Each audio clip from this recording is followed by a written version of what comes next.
Assalamualaikum warahmatullahi wabarakatuh. Perkenalkan, nama saya Rodatun Nasya dengan NIM 241F10055, mahasiswa Universitas PGRI Argopuro, Jember. Dari Prodi Pendidikan Luar Biasa, mata kuliah Pendidikan Anak Disabilitas Majemuk, dengan dosen pengampu Bu Sugi Hartati SPD MPD. Di sini saya akan mempresentasikan mata kuliah Anak Disabilitas Majemuk. Pengertian disabilitas majemuk adalah kondisi di mana seseorang memiliki lebih dari satu jenis disabilitas atau keterbatasan yang saling berkaitan. Hal ini dapat mempengaruhi kemampuan fisik, mental, sensorik, atau sosialnya secara signifikan. Misalnya, seseorang yang mengalami disabilitas fisik dan gangguan perkembangan kognitif secara bersamaan.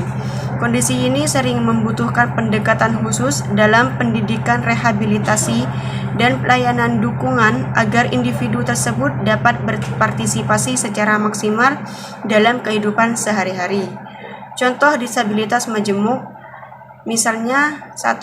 Disabilitas fisik dan sensorik, 2. Disabilitas intelektual dan fisik, 3. Autisme dan gangguan pendengaran, 4. Disabilitas mental dan fisik. Kondisi seperti ini membutuhkan dukungan lintas bidang seperti terapi fisik, terapi wicara, dan konseling psikologis agar kebutuhan mereka terpenuhi. Dampak disabilitas majemuk yaitu terbatasnya kemampuan interaksi sosial, kesulitan dalam pendidikan, keterbatasan aktivitas sehari-hari, diskriminasi dan isolasi sosial, tantangan emosional. Penanganan disabilitas majemuk yaitu pendekatan multidisiplin, pendidikan inklusif dan individual, pelatihan keterampilan hidup, dukungan keluarga, penggunaan alat bantu, kesadaran masyarakat. Dengan penanganan ini, anak mungkin akan terbantu untuk menjalani hidup dengan lebih bermakna dan mandiri. Berikut adapun poin-poin karakteristik disabilitas majemuk. Kombinasi keterbatasan fisik dan sensorik, misalnya kelumpuhan dengan tunanetra, gangguan kognitif seperti kesulitan memahami atau memproses informasi, tantangan dalam komunikasi, baik berbicara maupun memahami bahasa, ketergantungan tinggi pada orang lain untuk aktivitas sehari-hari, kesulitan mengelola emosi, sering menunjukkan frustasi atau tantrum, kerentanan kesehatan seperti epilepsi atau gangguan pencernaan, perkembangan tidak seimbang, misalnya maju di satu area tetapi terhambat di area lainnya. Disabilitas majemuk dapat disebabkan oleh berbagai faktor yang saling berkaitan.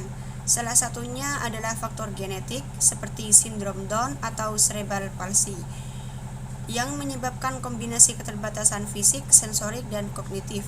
Selain itu, komplikasi selama kehamilan atau kelahiran seperti kekurangan oksigen, infeksi rubella pada ibu hamil, atau kelahiran prematur juga dapat memicu kondisi ini. Gangguan perkembangan seperti autisme sering disertai keterbatasan lain, seperti gangguan komunikasi atau sensorik. Trauma fisik seperti cedera otak atau tulang belakang akibat kecelakaan juga dapat menyebabkan disabilitas majemuk. Faktor lain termasuk penyakit kronis atau infeksi seperti meningitis yang mempengaruhi sistem saraf, serta kekurangan nutrisi pada masa pertumbuhan, yang dapat berdampak pada kemampuan fisik dan intelektual. Paparan zat berbahaya seperti alkohol atau merkuri selama kehamilan juga berkontribusi terhadap perkembangan disabilitas majemuk. Faktor ini sering saling berinteraksi, sehingga menciptakan kondisi yang kompleks dan membutuhkan penanganan khusus. Penyebab disabilitas majemuk melibatkan berbagai faktor yang dapat terjadi secara tunggal maupun kombinasi, seperti kelainan genetik atau bawaan, kombinasi selama kehamilan, komplikasi saat kelahiran, trauma fisik atau cedera otak, penyakit kronis atau infeksi, gangguan perkembangan, kekurangan nutrisi, paparan lingkungan berbahaya.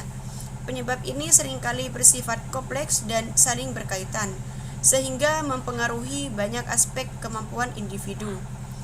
Untuk kesimpulannya, yaitu mengenai disabilitas majemuk, bahwa kondisi ini melibatkan kombinasi dari berbagai keterbatasan fisik, sensorik, kognitif, atau emosional yang saling mempengaruhi. Penyebabnya bisa sangat beragam, mulai dari faktor genetik, komplikasi selama kehamilan atau kelahiran, hingga trauma fisik atau penyakit kronis. Individu dengan disabilitas majemuk memerlukan pendekatan penanganan yang holistik dan individual, melibatkan tim medis dan pendukung lainnya untuk memenuhi kebutuhan spesifik mereka. Dukungan yang tepat dan inklusif dapat membantu mereka mencapai kemandirian, mengurangi dampak negatif, serta meningkatkan kualitas hidup. Sekian presentasi yang saya jabarkan. Mohon maaf bila ada salah kata. Wassalamualaikum warahmatullahi wabarakatuh.